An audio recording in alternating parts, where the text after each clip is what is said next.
नमस्कार दोस्तों, आप सभी का स्वागत है अपने यूट्यूब चैनल स्टडी वी 2.0 में। आज हम लोग करेंगे फिर से एक बार एएलपी सेट नंबर 3 करेंगे और ये 9/8/2018 का प्रीवियस ईयर क्वेश्चन होंगे। शिफ्ट थर्ड है, 9/8/2018 का शिफ्ट थर्ड देखने को मिलेगा आप लोगों के लिए। इसमें हम लोग करेंगे आज जीके और जीएस का क्वेश्चन करेंगे। जो आने वाले एएलपी एग्ज़ाम है इसमें साथ ही साथ एएलपी के साथ टेक्नीशियन फेज 2 में जो एएलपी और टेक्नीशियन के साथ एक ही साथ जो होते हैं एग्ज़ाम, उसके लिए भी काफ़ी इम्पोर्टेंट क्वेश्चन होने वाले हैं। तो चलिए स्टार्ट करते हैं आज का पहला क्वेश्चन से बिना कोई देरी किए हुए, है ना।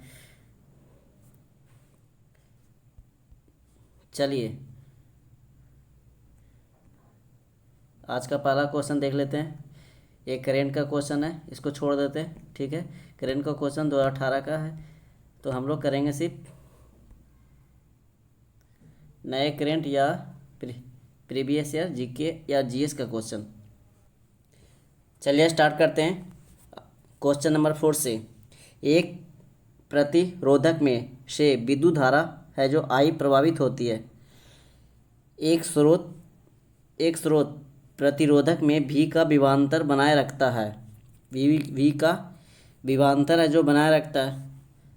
समय टी में स्रोत की द्वारा आपूर्ति की गई ऊर्जा की मात्रा कितनी होगी। स्रोत द्वारा आपूर्ति की गई ऊर्जा की मात्रा कितनी होगी, है ना। तो इसका उत्तर के हिसाब से बात करें आंसर, इसका सही उत्तर हो जाएंगे ऑप्शन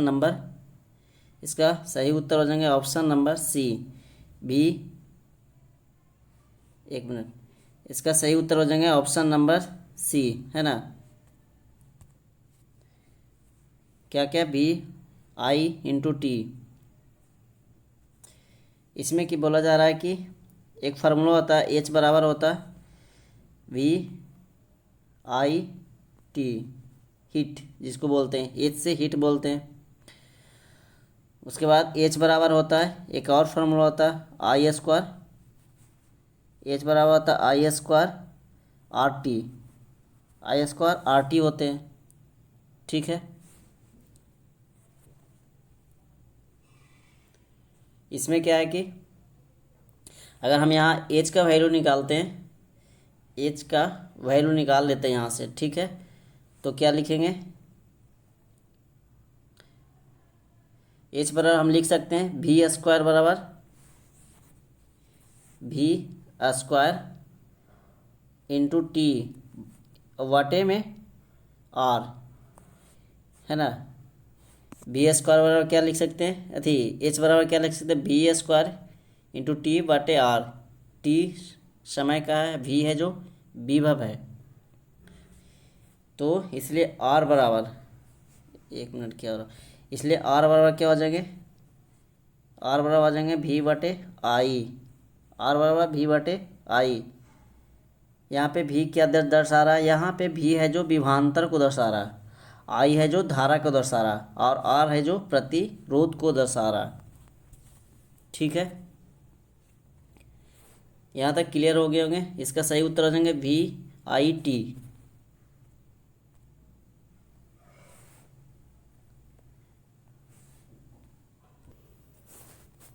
चलिए अगला क्वेश्चन देख लेते हैं। जब हम आवधिक तालिका के समूह में नीचे जाते हैं तो क्या होता है। जब हम आवधिक तालिका के समूह में नीचे जाते हैं तो क्या होता है। तो इसमें क्या हो जाएगा, सेलों की संख्या बढ़ जाती है। इसमें इसका क्या हो जाएगा, सेलों की संख्या है जो बढ़ जाती है। आवर्त सारणी में ऊपर से नीचे जाने पर इलेक्ट्रॉन बंधुता है जो घटता है। अगर बात करें इलेक्ट्रॉन बंधुता की बात करें तो क्या हो जाएगा, ये घट जाता है ना। इलेक्ट्रॉन बंधुता है जो घटता है। साथ में आवर्त सारणी में बाएं से दाएं जाने पर विद्युत ऋणात्मकता हो जाए क्या होती है, बढ़ता है। आवर्त सारणी में अगर हम बाएं से दाएं की ओर, है ना, बाएं से दाएं की ओर जाएंगे तो विद्युत ऋणात्मकता क्या होती है, बढ़ जाता है ना। आवर्त सारणी में बाएं से दाएं जाने पर परमाणु त्रिज्या घट जाता है। बाएं से दाएं जाने पर क्या हो जाएगी, आवर्त सारणी में परमाणु की त्रिज्या घट जाएगी। ठीक है। वर्ग में ऊपर से नीचे जाने पर आयन विभव घटता है। अगर हम वर्ग बात करें तो ऊपर से नीचे जाएंगे तो इसमें भी क्या होता है, आयन का विभव जो घट जाता है। वर्ग में ऊपर से नीचे जाने पर परमाणु त्रिज्या बढ़ जाता है। परमाणु की त्रिज्या तो बढ़ जाता है बट आयन विभव जो घट जाता है। ठीक है।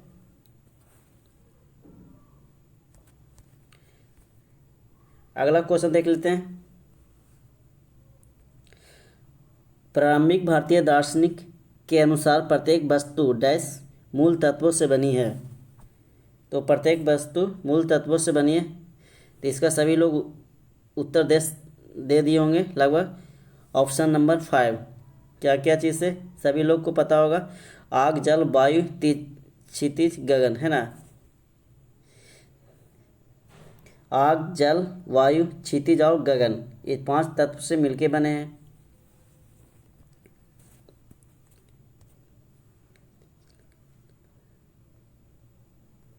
चलिए अगला क्वेश्चन देख लेते हैं। अगला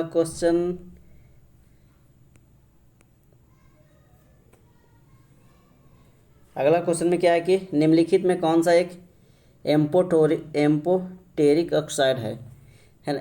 एम्फोटेरिक ऑक्साइड है, निम्नलिखित में से कौन है जो एम्फोटेरिक ऑक्साइड है। तो इसका सही उत्तर की बात करते हैं तो एम्फोटेरिक ऑक्साइड और एल्युमिनियम के ऑक्साइड है जो एम्फोटेरिक ऑक्साइड है। क्या हो जाएंगे, एल्युमिनियम के ऑक्साइड। इसका रासायनिक सूत्र की बात करते हैं तो क्या हो जाएंगे, Al2O3। Al2O3। जो अल्युमिनियम के ऑक्साइड जो होते हैं वो क्या होते हैं, उभयधर्मी पदार्थ भी कहते हैं इसको, जो अम्ल और क्षार दोनों के साथ प्रतिक्रिया करता है, इसलिए उभयधर्मी इसको बोलते हैं। ये अम्ल के साथ भी और क्षार के साथ भी, दोनों के साथ प्रतिक्रिया करता है। यह है जो गंधहीन, मतलब इसमें कोई गंध नहीं होता और पानी में आसानी से घुल जाता है। एम्फोटेरिक ऑक्साइड एल्युमिनियम ऑक्साइड है। एल्युमिनियम का निष्कर्षण कहाँ से होता है, तो इसका हो जाएगा सही उत्तर क्या होता है, बॉक्साइट ऐश से किया जाता है। इसका उपयोग क्या किया जाता है कि घर्षण पदार्थ बनाने में काम आता है।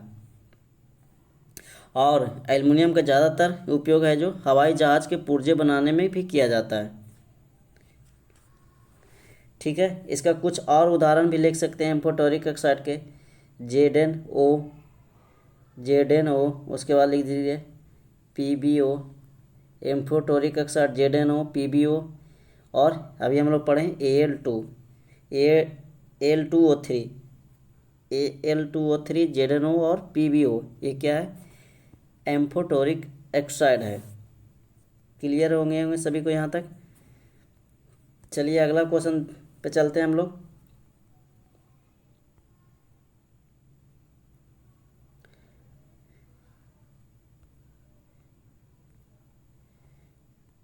अगला क्वेश्चन क्या है कि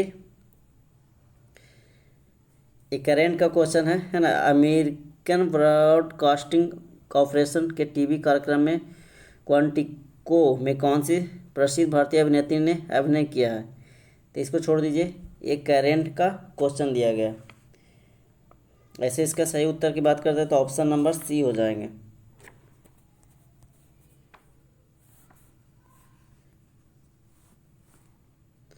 नोबेल पुरस्कार जीतने वाले एक मात्र भारतीय अर्थशास्त्री कौन है। तो नोबेल पुरस्कार जीतने वाले एक मात्र भारतीय अर्थशास्त्री, इसका सही उत्तर हो जाएंगे अमर्त्य सेन। क्या हो जाएंगे, अमर्त्य सेन हो जाएंगे। नोबेल पुरस्कार की शुरुआत हुआ था स्वीडिश भौतिक विज्ञानी अल्फ्रेड नोबेल के सम्मान में हुआ था। 10 दिसंबर 1901 में इसकी शुरुआत की गई थी। 10 दिसंबर, है ना। 10 दिसंबर 1901 में इसकी शुरुआत की गई। अगर प्रथम भारतीय की बात करें नोबेल पुरस्कार प्राप्त करने वाले तो कौन थे? रविन्द्रनाथ टैगोर। साहित्य के क्षेत्र में मिला था 1913 ईस्वी में। साहित्य के क्षेत्र में कब मिला था? 1913 ईस्वी में। अभिजीत बनर्जी को भी मिला नोबेल पुरस्कार 2019 में। अभिजीत बनर्जी को 2019 में, और अविनाश दीक्षित को भी नोबेल पुरस्कार दिया गया है 2016 में। 2016 में अविनाश दीक्षित को दिया गया। ठीक है यहाँ तक। चलिए अगला क्वेश्चन देखते हैं।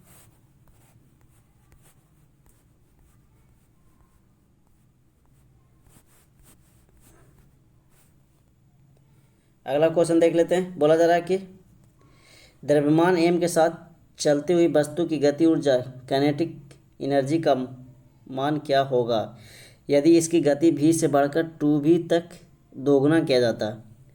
काइनेटिक एनर्जी पूछा जा रहा है। इसका फॉर्मूला क्या होता है? ½ mv²। तो पहला इसका गति ऊर्जा क्या है? v है। उसके बाद बढ़कर क्या हो गया? 2v, यानी गति ऊर्जा पहले v है फिर बढ़ के 2v हो रहा है। ठीक है, यानी बात करें तो काइनेटिक एनर्जी का फार्मूला क्या होता है? काइनेटिक एनर्जी का फार्मूला होता है ½ mv²,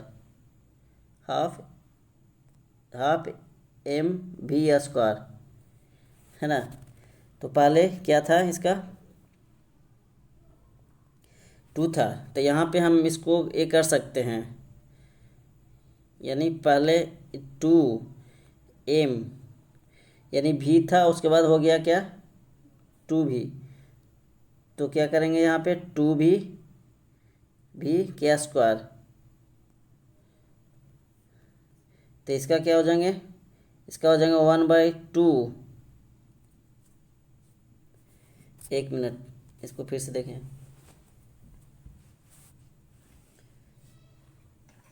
पहला इसका वेग है v, फिर 2v है, तो पहले एक बार निकाल लेते हैं इसको v से। काइनेटिक एनर्जी पहले v से निकाल लेते हैं। काइनेटिक एनर्जी 1 बराबर 1/2mv²। ठीक है, ये पहला हो गया। इसको हम लोग नंबर 1 मान रखते हैं, समीकरण के हिसाब से चलते हैं। फिर दूसरा निकालेंगे काइनेटिक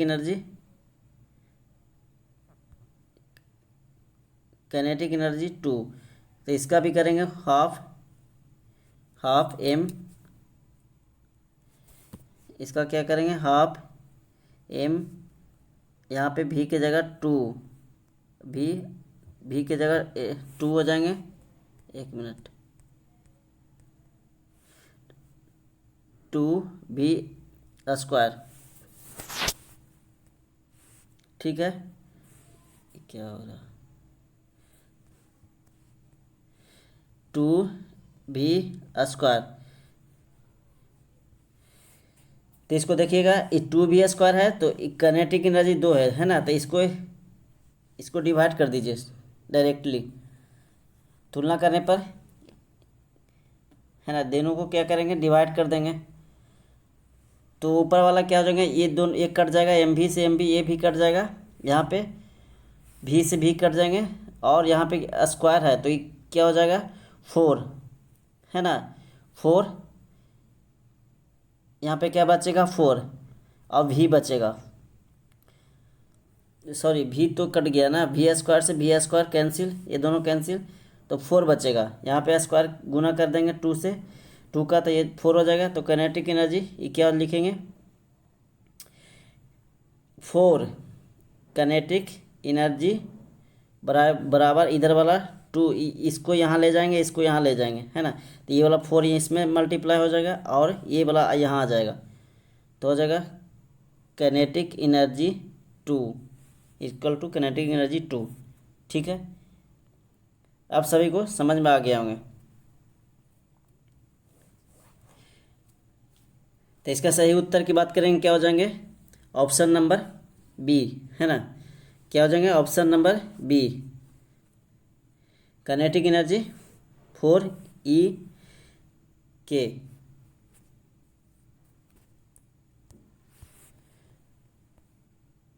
अगला क्वेश्चन चलते हैं। अगला क्वेश्चन, अगर आप लोगों को वीडियो अच्छा लग रहा है तो वीडियो को एक बार लाइक कर दें, और मेरे चैनल पे पहली बार आए हैं तो चैनल को एक बार सब्सक्राइब कर दें, और वीडियो को ज़्यादा से ज़्यादा एक बार शेयर दबा के शेयर कर दें। चलिए अगला क्वेश्चन देखें। इसी तरह के वीडियो आप लोगों को लिए देखने को मिलेंगे, और आप लोगों के लिए जीके और जीएस का क्वेश्चन, प्रीवियस ईयर क्वेश्चन कहीं अलग से पढ़ने की ज़रूरत नहीं है। जो भी प्रीवियस ईयर क्वेश्चन है आप लोगों के लिए हम इसमें लेकर आए हैं। बोला जा रहा, मानव नरों में मूत्र और वीर्य के प्रवाह के लिए एक ही मार्ग है। मानव नर में बोल रहा है, यानी पुरुष में मूत्र और वीर्य के प्रवाह के लिए एक ही मार्ग है पुरुष में, जिसे हम लोग क्या बोलते हैं, तो इसको हम लोग बोलेंगे सही भाषा में मूत्र मार्ग। इसको हम लोग क्या बोलेंगे, मूत्र मार्ग के नाम से जानते हैं। चलिए इसका कुछ हम डिटेल्स जान लेते हैं इसके बारे में। मानव नर में मूत्र और वीर्य के प्रवाह के लिए क्या होता है कि एक ही मार्ग होता है, जिसको हम लोग मूत्र मार्ग के नाम से जानते हैं, क्योंकि शुक्रवाहिनी अधिवृषण को शुक्राशय से जोड़ती है। शुक्रवाहिनी अधिवृषण को क्या करती है, उसमें शुक्राशय से जोड़ देती है। पुनः है जो यह क्या करता है कि मूत्र मार्ग से मूत्राशय तक संबंध है। ये इसमें लगभग 2 दर्जन नलिकाएं होती है जो मूत्र मार्ग में खुलती है।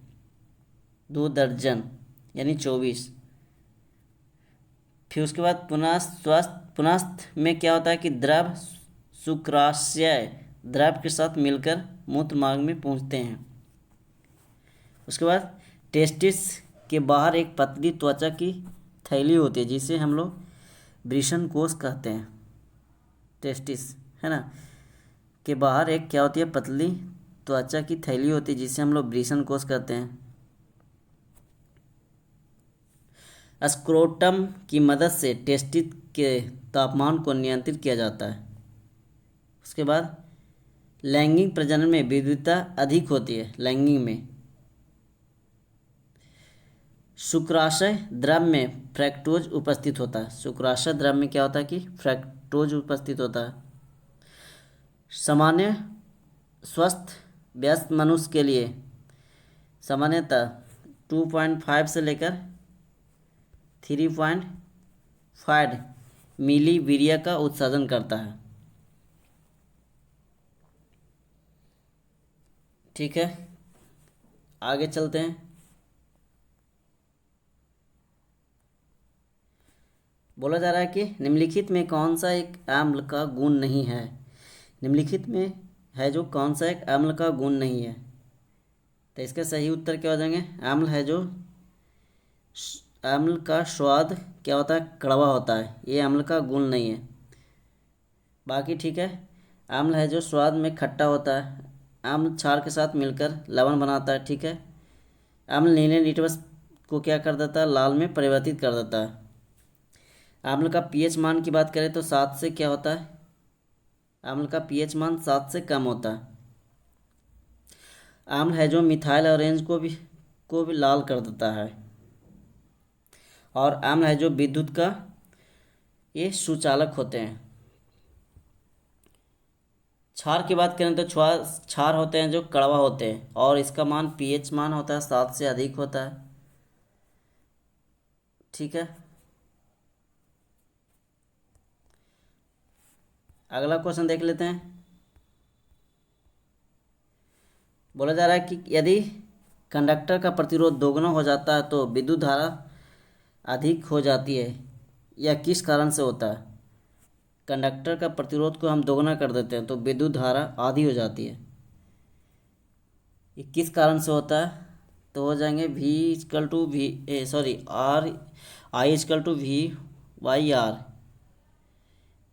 I = V/R। तो इसको हम लिख सकते हैं R बराबर क्या होता है, हम लोग जानते हैं V/I। R बराबर V/I। इसको इधर ले जाएंगे, इसको इधर ले आएंगे, है ना, इसको यहाँ और इसको यहाँ ले आएंगे इस साइड में, तो ये फार्मूला क्या होगा, I बराबर V/R। R है जो यहाँ पे प्रतिरोध है, V है जो विभवांतर है, और I है जो धारा है। इसमें क्या होता है कि किसी चालक का प्रतिरोध उसके प्राकृतिक की उसके पदार्थ की प्रकृति पर निर्भर करता है। अर्धचालक का पर क्या होता है कि अर्धचालक पर ताप बढ़ने पर चालकता बढ़ती है, ताप बढ़ने पर चालक की प्रतिरोध भी बढ़ जाता है, और किसी वस्तु की लंबाई बढ़ने पर उसकी प्रतिरोध क्या हो जाती है, वो भी बढ़ जाती है। और एक पॉइंट है इसमें कि चालक की अनुप्रस्थ काट का क्षेत्रफल जितना अधिक होगा प्रतिरोध उतना ही कम होगा।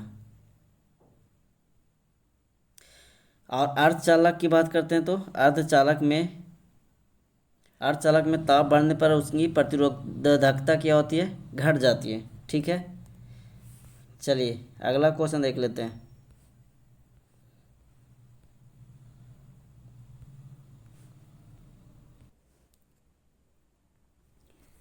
अगला क्वेश्चन देखिए, भारत के किस उत्तर पूर्वी राज्य ने 2022 में 39वें राष्ट्रीय खेलों की मेजबानी की जिम्मेदारी ली है।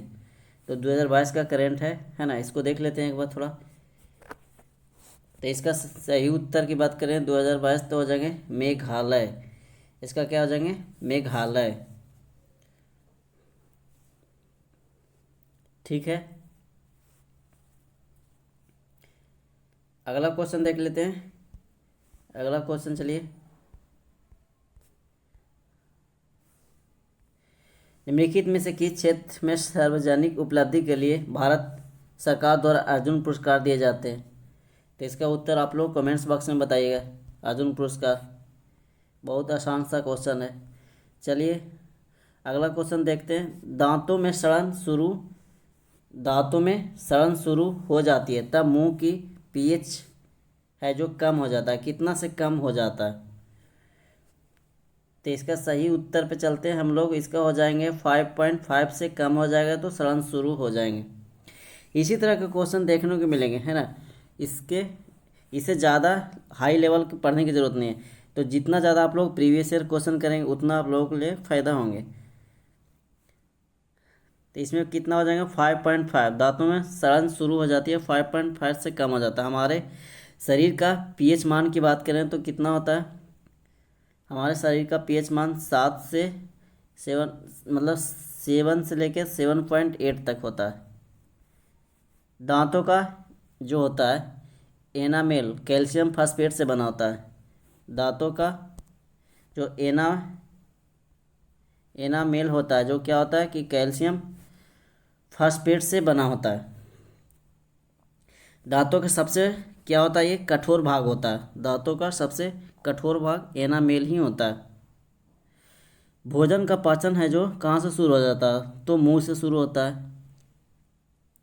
और दांतों का जो रंग सफ़ेद होता है, दांतों का रंग है जो सफ़ेद होता है, किसके कारण होता है, तो एनामेल के कारण होता है। ठीक है, कितना हम लोग क्वेश्चन पढ़े, एक क्वेश्चन के लिए कितना सारा क्वेश्चन देखें। उसके बाद हम लोग देखते हैं फ्लोराइड की कमी से दांत कमजोर हो जाती है। अगर फ्लोराइड की कमी हो जाएंगे तो क्या हो जाएंगे, दांत क्या हो जाएंगे, कमज़ोर हो जाएंगे। फ्लोराइड की कमी से दांत है जो कमज़ोर पड़ जाते हैं। इसलिए हम लोग दंत क्षय को फ्लोरोसिस नामक बीमारी कहते हैं। फ्लोरोसिस नामक बीमारी कहा जाता है। वर्तमान में कृत्रिम दांत जो क्या क्या चीज़ के होते हैं, तो होते हैं एक्रेलिक, रेजिन और प्लास्टिक के द्वारा बनाए जाते हैं। एक इसमें होता है मज्जा, एक वर्ड आता है मज्जा। मज्जा जो होता है दांत का सबसे आंतरिक भाग है जो सूक्ष्म रक्त वाहिकाओं से निर्मित होती है। सूक्ष्म रक्त वाहिकाओं से निर्मित होती है मज्जा। ठीक है, चलिए अगला क्वेश्चन देखते हैं। बोला जा रहा है कि ऊपर उठाए गए हथौड़े के पास क्या होता है। ऊपर उठाए गए हथौड़े के पास क्या होता है। जैसे हम लोग ऊपर उठा रहे हैं किसी भी हथौड़ों को, तो सिर्फ ऊपर उठा रहे हैं ना, ऊपर उठाने के बाद इसको हम यहाँ पे छोड़ रहे हैं। जैसे यहाँ पे यहाँ से यहाँ उठाए और यहाँ पे क्या किए, इसको छोड़ दिए, है ना। छोटू छोटू से एक हथौड़ा बनाते हैं। यहाँ पे उठाने के बाद इसको क्या किया, छोड़ दिए। ठीक है, पहले यहाँ था, यहाँ से उठाते गए और उठा के यहाँ पे छोड़ दिए। तो इसमें क्या होगा, रुका हुआ ये पे, यहाँ पे क्या हो गया, ये रुक गया। तो रुका हुआ है तो इसमें हो जाएंगे स्थितिज ऊर्जा।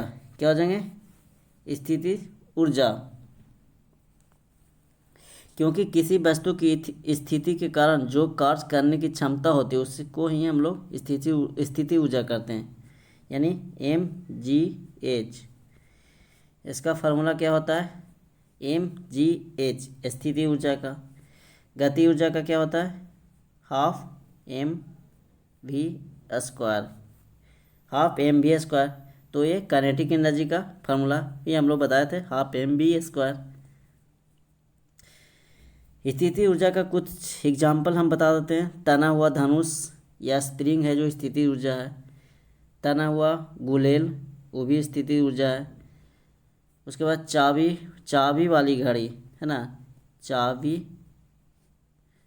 वाली जो घड़ी है जिसमें चाबी दी जाती थी, अब तो बहुत कम है देखने को मिलते। तो चाबी वाली घड़ी है जो भी, इसमें क्या है, इसमें भी स्थिति ऊर्जा है।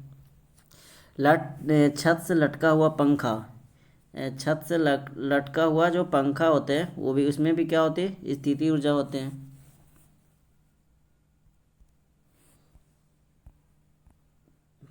चलिए आगे देख लेते हैं।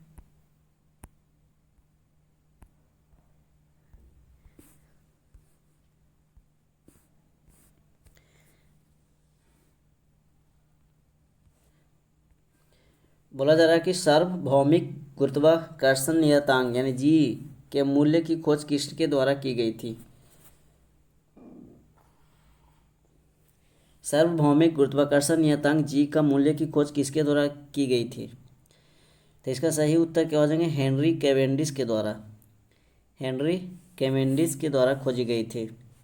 जी का मान कितना होता है, जी का मान की बात करें तो जी का मान ऐसे लिखते हैं 6.67, 10⁻11। यहाँ पे लिख देते हैं newton metre square, newton metre square per KG square, newton metre square per KG square होते हैं।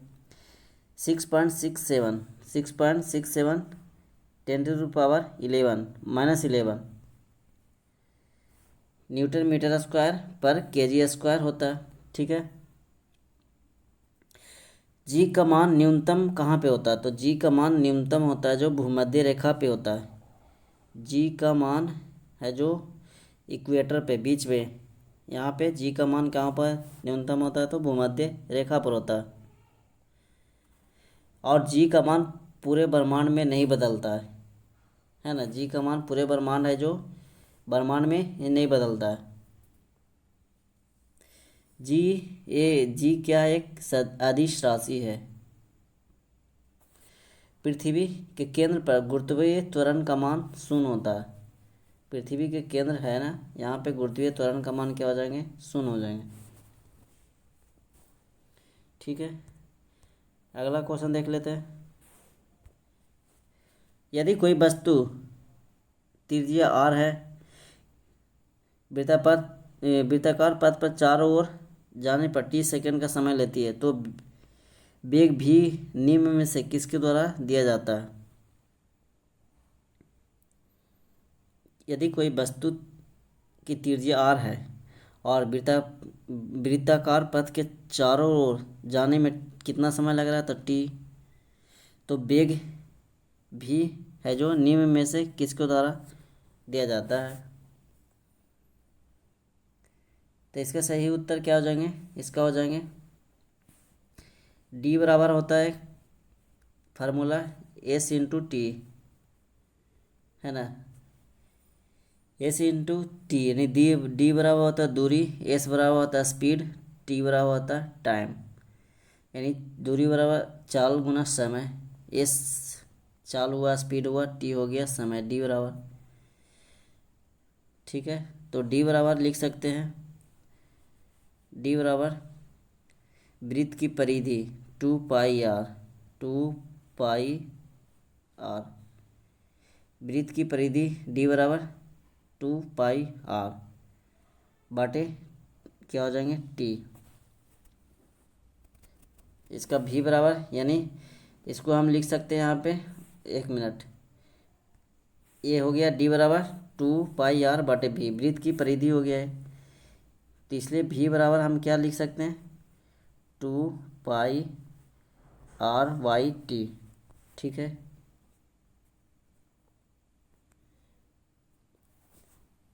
चलिए अगला क्वेश्चन देखते हैं। इसका सही उत्तर ऑप्शन नंबर बी। अगला देख लेते हैं। बोला जा रहा है कि जब वस्तु को ध्रुव पी और फोकस एफ, जब कोई वस्तु है उसमें पी है ध्रुव, फोकस एफ के बीच रखा जाता है, तब एक अवतल दर्पण द्वारा बनाई गई छवि की स्थिति का पता लगाएं। किसके द्वारा बनाया गया है? तो अवतल दर्पण के द्वारा। हम यहाँ तो बना नहीं सकते, बट हम कुछ बता सकते हैं इसमें कि अवतल दर्पण द्वारा बनाई गई छवि की स्थिति कैसा होगा। फोकस तथा ध्रुव के बीच की प्रतिबिंब की प्रकृति सीधा और आभासी बनता है। इसमें सीधा बनेगा और आभासी अवतल दर्पण में। अवतल दर्पण में जब वस्तु की स्थिति को फोकस पर हो, तो जब हम फोकस पर रखते हैं तो प्रतिबिंब की स्थिति अनंत पर बनेगी, ठीक है। अवतल दर्पण का उपयोग गाड़ी के हेडलाइट में दाढ़ी बनाने में, सोलर प्लेट की चाबी वाली घड़ी में, सर्च लाइट में, लेजर लाइट में, है ना।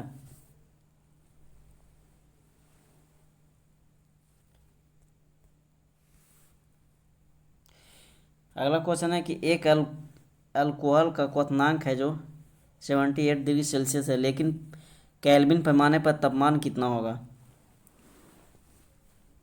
एक अल्कोहल का क्वथनांक है 78 डिग्री सेल्सियस, केल्विन पैमाने पर तापमान कितना होगा।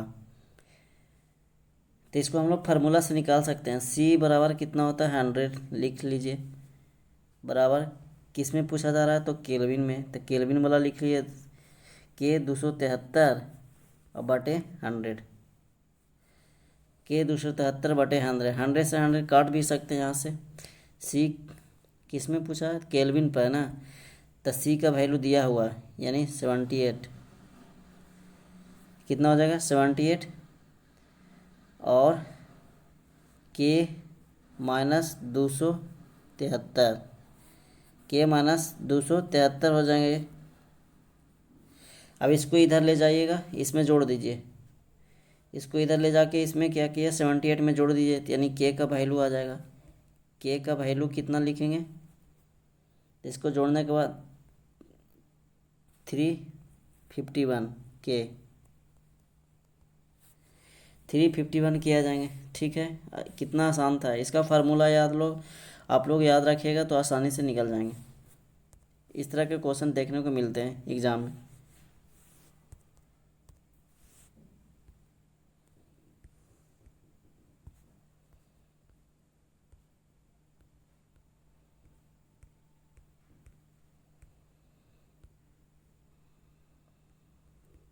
देखिए थोड़ा सा बड़ा क्वेश्चन है, उत्तक क्या होता है। पूछा गया है कि उत्तक क्या होता है ना।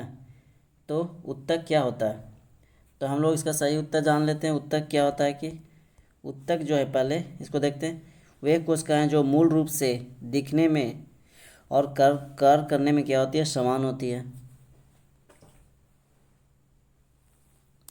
वे कोशिकाएं जो मूल रूप से दिखने में और कार्य करने में दोनों में समान होता है, उसको हम लोग उत्तक बोलते हैं। उत्तक के बारे में हम लोग कुछ जान लेते हैं पॉइंट। उत्तक का अध्ययन क्या बोलते हैं, तो इसको बोलते हैं हिस्टोलॉजी। हिस्टो हिस्टोलॉजी के नाम से जानते हैं, ठीक है। उत्तक का अध्ययन बोलते हैं हिस्टोलॉजी। कोशिकाओं से उत्तक का निर्माण होता है, कोशिकाओं से ही उत्तक का क्या होता है, निर्माण होता है। और उत्तक है जो शरीर की आकृति को बनाए रखता है, यानी शरीर की आकृति प्रदान करता है। उत्तक हृदय, फेफड़ा आदि को सुरक्षित रखता है। उत्तक जिसके अंतर्गत उत्तक की सूक्ष्म संरचना प्रदान करता है। उत्तक है जो जिसके अंतर्गत है उत्तक की सूक्ष्म संरचना प्रदान करता है। उत्तक शब्द का सबसे पहले प्रयोग किसने किया था, इसको नोट करिएगा। उत्तक शब्द का प्रयोग सबसे पहले बीसैट किया था, बीसैट ने किया था। एक क्या थे, वैज्ञानिक थे। पादपों तथा जंतुओं में अलग अलग प्रकार के उत्तक पाए जाते हैं। शीर्षक विभिजोत्तक उत्तक पौधों की लंबाई बढ़ाने में सहायक होती है। चलिए आगे देखते हैं। एम कक्षा में शामिल हो सकने वाले इलेक्ट्रॉनों की संख्या। एम कक्षा में शामिल होने वाले इलेक्ट्रॉनों की संख्या पूछा जा रहा है। तो इसको आप लोग निकालने के लिए तरीका जान लीजिए, है ना। इसको कैसे निकालते हैं, तो पूछा है कि इसमें एम कक्षा में शामिल होने वाले इलेक्ट्रॉनों की अधिकतम संख्या कितनी हो सकती है। तो आप लोग ऐसे नहीं बता सकते हैं, पहले इसको जान क्या क्या होता है। के के बाद क्या होता है, के एल एम, एक minute, K L M N, N के बाद ओ पी, उसके बाद Q, K L M N O P, है ना। K L M N O P Q, इसको हम लोग सूचित करते हैं कक्षा को क्यू तक, के से लेके क्यू तक। इसका फार्मूला क्या होता है तो जान लीजिए, 2n²। सिंपल सा फार्मूला है 2n², इसी पे आप लोग निकाल सकते हैं। तो के एल एम कितने नंबर पे, तो 3 नंबर पे, यानी नंबरिंग कर सकते हैं 1 2 3 4 5 6 7।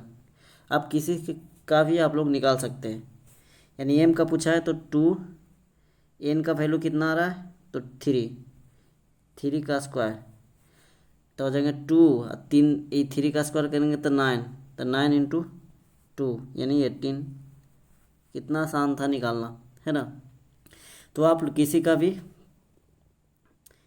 इलेक्ट्रॉनों की संख्या पूछे तो आप किस कक्षा में आराम से है ना निकाल सकते हैं आप लोग, K L M N O P Q तक।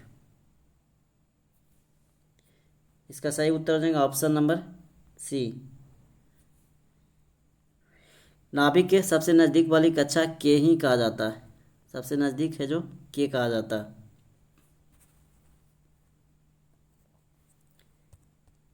चलिए आगे देखते हैं, आगे एक मिनट, हाँ या आगे देखिए। स्वाद का पता लगाने के लिए अभिग्राहक को क्या कहते हैं, स्वाद का पता लगाने के अभिग्राहक क्या कहते हैं, तो स्वाद का पता लगाने के लिए अभिग्राहक को बोलते हैं रसस्वावेदी, रसस्वावेदी अभिग्राहक। स्वाद है जो कलियाँ, स्वाद कलियाँ से मनुष्य को क्या होता है कि विभिन्न स्वाद का ज्ञान होता है। जीभ एक क्या है, मांसल संरचना है। जीभ है जो एक मांसल संरचना होती है, जो पीछे वाले हिस्से से गर्दन से जुड़ी होती है। और कहाँ तक ये गर्दन से जुड़ी होती है। जीभ के ऊपरी सतह पर क्या होती है, छोटी छोटी ग्रंथियाँ पाई जाती है। मैं छोटा छोटा देखते होंगे दाने दाने। मनुष्य में स्वाद ग्रंथियाँ की संख्या लगभग कितने हो जाएंगे, 8000 से लेके 10,000 तक, 8000 से लगभग 10,000 तक होती है। मीठा सब स्वाद का पता कहाँ से लगता है, तो जीभ, इस तरह का जीभ होता है, एक मिनट, इस तरह का जीभ होता है ना। तो मीठा स्वाद का पता यहाँ से लगता है, आगे वाले हिस्से से मीठा स्वाद का पता लगता है ना। और बात करें, ये जीभ देखिए बनाए हम मोटा पतला, और खट्टा, खट्टा का पता कहाँ से लगता है, तो ए वाला भाग से। ये दोनों तरफ जो भाग है इसमें खट्टा एवं नमकीन का पता लगता है, ये वाला भाग से। खट्टा और नमकीन, मीठा ये वाला। तीखा या कड़वा तो पीछे वाला भाग से। तीखा और कड़वा की बात करें तो यहाँ से पता चलता है ना, जीभ का पिछले हिस्सा से तीखा या कड़वा, ये वाला से खट्टा और नमकीन, और आगे वाला से मीठा का पता चलता है। ठीक, क्लियर हो गए होंगे। चलिए अगला क्वेश्चन चलते हैं।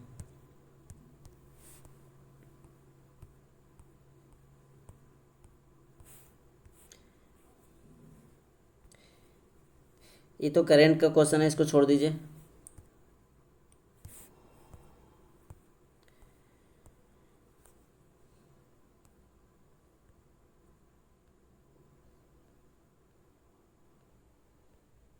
ये भी करेंट का है, इसको भी छोड़ दीजिए।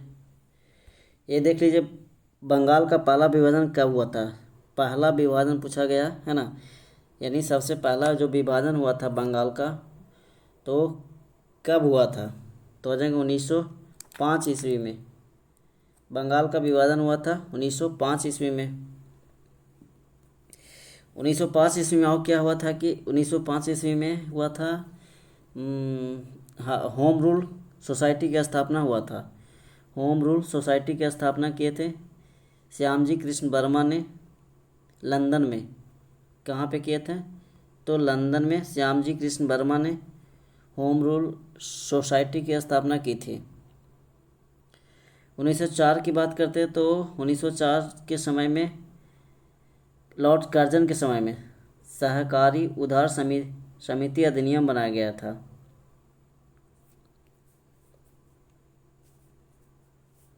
और 1906 की बात करते हैं तो इसमें क्या हुआ था कि 1906 में लॉर्ड मिंटो द्वितीय के द्वारा आगा खां एवं सलीम उल्लाह खां, आगा खां और सलीम उल्लाह खां के द्वारा मुस्लिम लीग की स्थापना की गई थी 1906 में।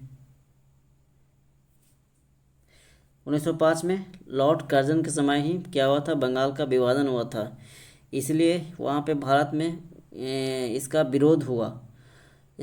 इसके विरोध में भारत में स्वदेशी आंदोलन शुरू हुआ। स्वदेशी आंदोलन की शुरुआत हुई थी 1906 में हुआ था। 1906 में भी स्वदेशी आंदोलन की शुरुआत हो गई थी और महात्मा गांधी के द्वारा की गई थी। इसका मुख्य उद्देश्य क्या था कि देश की वस्तु अपनाना और विदेशी वस्तुओं को बहिष्कार करना, जला देना, देश में बन रहे वस्तुओं को अपनाना। ठीक है,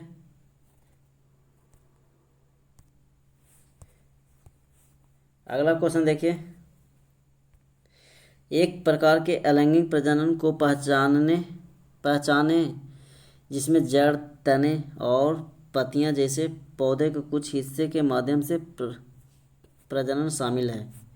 जड़, तने और पत्ती जैसे पौधे के कुछ हिस्सों के माध्यम से प्रजनन शामिल है। तो इसमें क्या हो जाएंगे, वनस्पतिक प्रजनन, वनस्पतिक प्रजनन। इस प्रकार के जनन में जीव और शरीर का कई भाग या पूरा शरीर प्रजनन तंत्र का काम करता है। इसमें प्रोटोजोआ, स्पॉन्जर या कनेरिया भी होते हैं। इसमें विखंडन जो होते हैं, अलैंगिक जनन में जीव का शरीर दो भाग में विखंडित होकर दो नए जीव का निर्माण करते हैं। या एक क्या होता है कि एक कोशिकीय जीव में पाया जाता है, एक कोशिकीय जीव में पाया जाता है अलैंगिक प्रजनन। इसका उदाहरण जैसे अमीबा हो गया, जीवाणु हो गया। मुकुलन के उदाहरण की बात करते हैं तो मुकुलन हो जाएंगे मुकुलन है जो हाइड्रा और ईस्ट है। हाइड्रा और ईस्ट है ना। और ये क्या था, विखंडन है जो अलैंगिक जनन के जीव का शरीर के दो भाग में विखंडित होकर एक नए जीव का निर्माण करते हैं।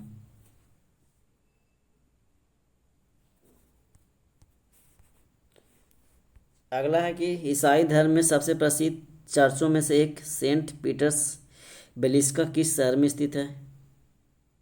सेंट पीटर बेलिस्का की बात करते हैं तो ये हो जाएंगे मैड्रिड।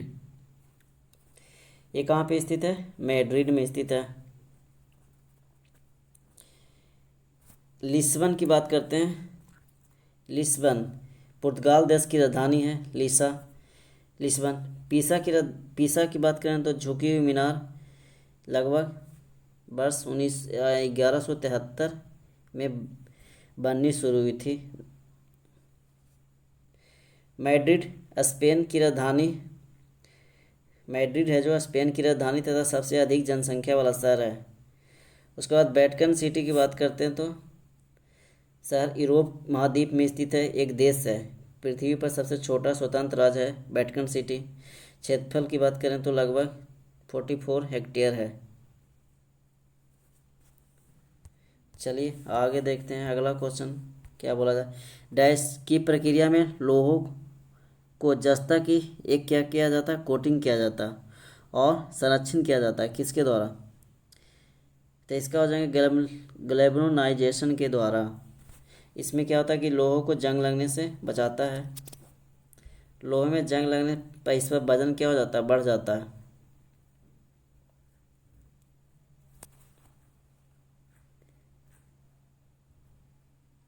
अगर लोहे में जंग लगने से बचाने के लिए इसमें क्या मिलाते हैं? तो क्रोमियम मिलाया जाता है। और लोहे के हार्डनेस बढ़ाने के लिए कार्बन मिलाया जाता है। लोहों को जंग से बचाने के लिए कोटिंग भी किया जाता है। ठीक है, चलिए अगला। किस भारतीय लेखक ने थिंग्स टू लीव बिहाइंड पुस्तक में कुमाऊं की पहाड़ियों के जीवन का वर्णन किया है? थिंग्स टू लीव बिहाइंड तो हो जाएंगे नमिता गोखले के द्वारा। किसके द्वारा हो जाएंगे? नमिता गोखले के द्वारा। शशि थरूर की नई पुस्तक है द वाइटल ऑफ बिलोंगिंग, है ना। द वाइटल ऑफ बिलोंगिंग का विमोचन हुआ था 2020 में।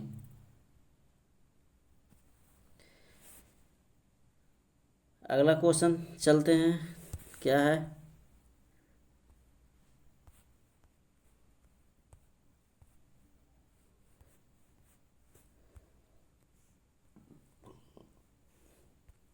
बोला जा रहा है कि अपने बाएं हाथ में पेन को पकड़कर एक व्यक्ति अपना प्रतिबिंब शीशे में देखता है तो क्या होता है कि पेन दाएं हाथ में है। यह निम्न में से किस घटना के कारण होता है? तो हो जाएंगे पार्श्वस्थ विकृतकर्म। इसमें क्या हो जाएंगे? पार्श्वस्थ विकृतकर्म के कारण, क्योंकि इसमें क्या होता है कि बाएं उसके विपरीत दिखाई देता है, उल्ट, है ना। प्रतिबिंब है जो उसका विपरीत दिखाई देता है।